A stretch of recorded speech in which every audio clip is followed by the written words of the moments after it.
Our first story involves collateral damage from world geopolitical events intruding into the civilian world. On March 11th, an Iranian linked hacker group known as Handala claimed to have wiped more than 200,000 devices at the medical company Stryker. This forced the shutdown of offices across dozens of countries, and they also claimed to have stolen data. It appears that the hackers abused a Microsoft Intune instance, creating an administrator account with global privileges and then using that to wipe the systems. Initial entrants came from an infostealer that harvested a wide range of credentials.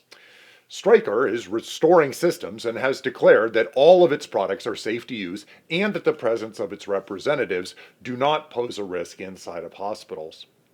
This story is a reminder about how important password hygiene, MFA, and regular permission audits are.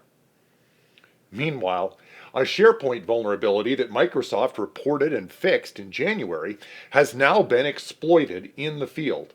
The vulnerability is tracked as CVE 2026-2963 and was disclosed on January 13th in the January patch updates.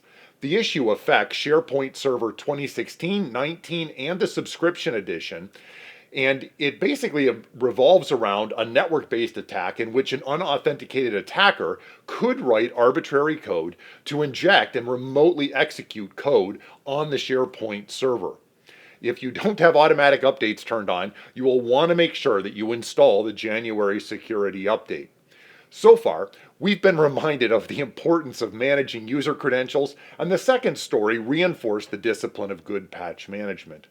Our third story rounds out a reminder about the emerging best practices with new agentic AI systems.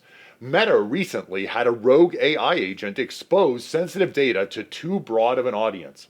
An internal report revealed that the incident began when a Meta employee posted a routine technical question on an internal forum. Another engineer used an AI agent to generate the response, but that agent acted independently and published an answer with no one checking it. The situation worsened when the original employee followed what the AI recommended, and that exposed a large volume of sensitive data to unauthorized engineers for several hours. And Meta classified the incident as a SEV1 security breach, their highest level.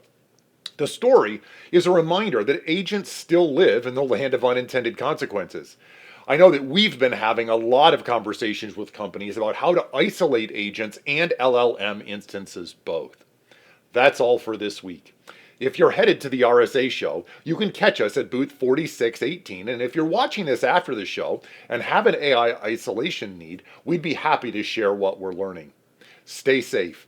Audit your administrator accounts, patch your Microsoft systems, and start thinking about how to control AI reach and exposure.